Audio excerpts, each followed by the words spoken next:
तो जय हिंद दोस्तों, स्वागत है आप सभी का एक बार फिर से मेरे YouTube चैनल ड्रीम जॉब पर। और देखिए, आज की इस क्लास में मैं आपको पढ़ाने वाला हूँ नए आपराधिक कानून। 23 तारीख से आपके पेपर स्टार्ट हो रहे हैं और ये जो आपराधिक कानून है कहीं ना कहीं पुलिस से जुड़े हुए हैं। जब आप ट्रेनिंग पर जाओगे तो अब आपको यही कानून पढ़ने पड़ेंगे। जो पहले हमारी आईपीसी थी वो अब खत्म हो चुकी है, यानी एक्सपायर समझ सकते हैं उसको, एक्सपायर हो चुकी है। अब जो नई हमारी कानून संहिता आई है, भारतीय न्याय संहिता यानी कि बीएनएस, यही आपको पढ़ाई जाएगी। जो ट्रेनिंग पर आप जब जाओगे, आप भर्ती हो जाओगे तो उसमें आपको ये काम आने वाली है। तो ये टॉपिक इसलिए इम्पोर्टेंट है आपके लिए क्योंकि अब जो है सारा खेल जो चलने वाला है आपका नौकरी के बाद वो इसी के ऊपर चलेगा। तो आज की इस क्लास में हम यही पढ़ेंगे, 3 नए कानून। आपसे कितना उत्तर प्रदेश पुलिस में पूछा जा सकता है, मैं केवल उन्हीं फैक्टों पर बात करूंगा, उससे ज़्यादा नहीं, क्योंकि इसमें बहुत सारी चीज़ें हैं जानने के लिए, लेकिन हम उन सब चीज़ों को नहीं जानेंगे।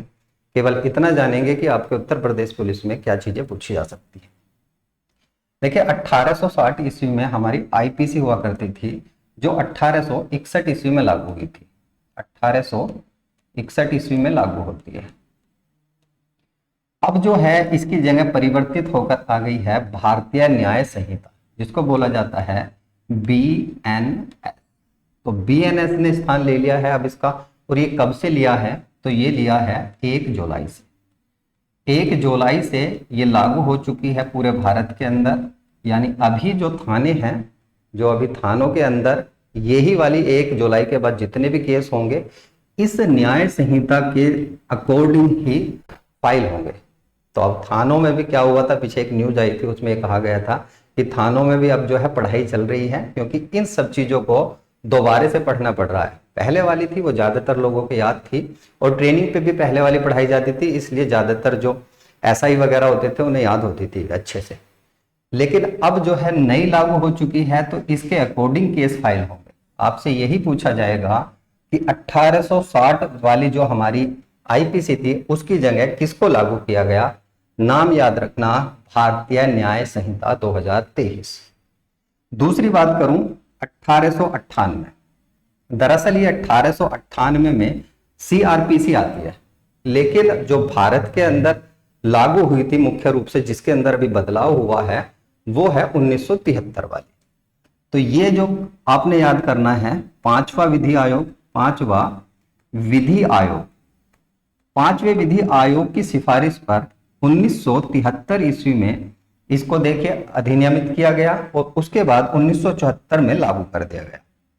अभी जो विधि आयोग चल रहा है ये 22वां विधि आयोग है। 22वां विधि आयोग, विधि आयोग आपसे पूछे अभी कौन सा विधि आयोग चल रहा है, तो ये 22वां विधि आयोग चल रहा है। प्रथम विधि आयोग कब आया था? तो प्रथम पूछेगा 1955 ईस्वी में आया था। प्रथम विधि आयोग के अध्यक्ष कौन थे? प्रथम अध्यक्ष आपसे पूछे कि प्रथम अध्यक्ष कौन थे, तो आपको पता होना चाहिए बच्चों कि अध्यक्ष जो थे वे थे शीतलवाड़ा। शीतलवाड़ा, ये छोटे से के साथ ही बनेगा शीतलवाड़ा, ये थे। अभी कौन है? तो ये हैं आपके, यहां पर मैंने मेंशन किया है ऋतुराज अवस्थी। ऋतुराज अवस्थी जो हैं वर्तमान में जो 22वां विधि आयोग है उसके अध्यक्ष है। पहला कब आता है? 1955 में आता है। इसके अध्यक्ष थे शीतलवाड़ा जी। तो आपका यहां से ये भी क्लियर हो गया। 1973 की जो हमारी सीआरपीसी थी ये लागू होती है 1974 ईस्वी में। कौन से विधि आयोग की सिफारिश पर लागू होती है? तो 5वें विधि आयोग की सिफारिश पर लागू होती है। मुझे नहीं लगता कि ये 5वां विधि आयोग आपसे पूछा जाएगा, क्योंकि इतना डीप आपका एग्जाम नहीं बनेगा। आपसे सीधा सीधा पूछा जाएगा जो सीआरपीसी थी पुरानी, उसकी जगह कौन सा नया कानून आ चुका है, तो इसको नाम दिया गया है भारतीय नागरिक सुरक्षा संहिता, यानी कि बीएनएसएस। ये है बीएनएस। वही बात करें 1872 का जो इंडिया एविडेंस एक्ट था, इसकी जगह पर आ गया है भारतीय साक्ष्य संहिता। इसको इंग्लिश में कहा जाता है बीएसए। तो इंग्लिश में नाम पूछे, क्योंकि ज्यादातर ये शॉर्ट नाम ही चल रहे हैं, चलन में सबसे ज्यादा शॉर्ट नाम है इसके, तो आपको ये पता होना चाहिए। अभी पुराने एविडेंस एक्ट की जगह आ चुका है भारतीय साक्ष्य संहिता, ये पूछा जाएगा आपसे, नाम याद कर लेना।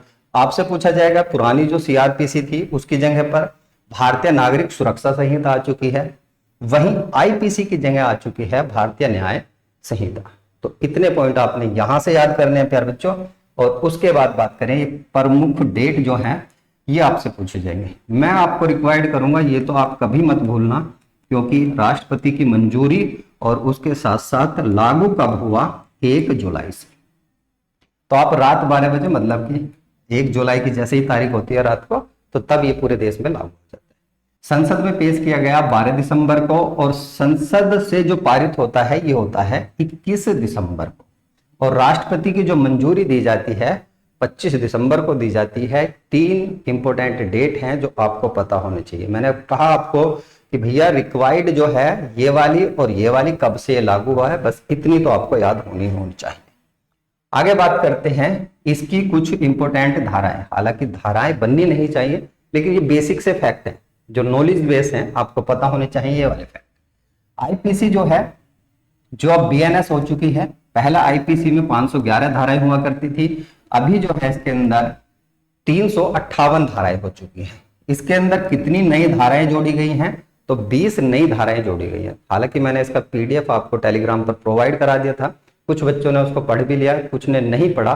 तो और कुछ बच्चे ये भी कह रहे थे कि सर वो समझ में नहीं आया, क्या क्या चीजें उसमें पढ़नी है। तो भाई यही चीजें बस आपको पढ़नी है। तो 20 नए अपराध इसके अंदर जोड़े गए हैं, अपराध इसके अंदर जोड़े गए हैं 20, इंपोर्टेंट आपके लिए। वही सीआरपीसी जो अब हो चुकी है बीएनएसएस, इसके अंदर हो चुकी है 531। ये बेसिक फैक्ट हैं, इतने पूछे जा सकते हैं आपसे। पहले इसके अंदर 484 हुआ करती थी, इसके अंदर 177 जो धाराएं हैं वे बदली गई हैं, और 9 नई धारा जो हैं इसके अंदर जोड़ी गई है। वही भारतीय साक्ष्य अधिनियम की बात करें, बीएसए की बात करें, तो इसके अंदर जो है अभी धाराएं हो जाएंगी 166। इतनी याद करनी है आपने, 166 धारा हो जाएंगी। और साइबर क्राइम का टॉपिक है आपका एग्जाम में, तो साइबर क्राइम से यहां पूछा जाएगा, इस पर विशेष बल दिया गया है जो पहले नहीं था। तो इतनी सारी चीजें बस आपने याद करनी है।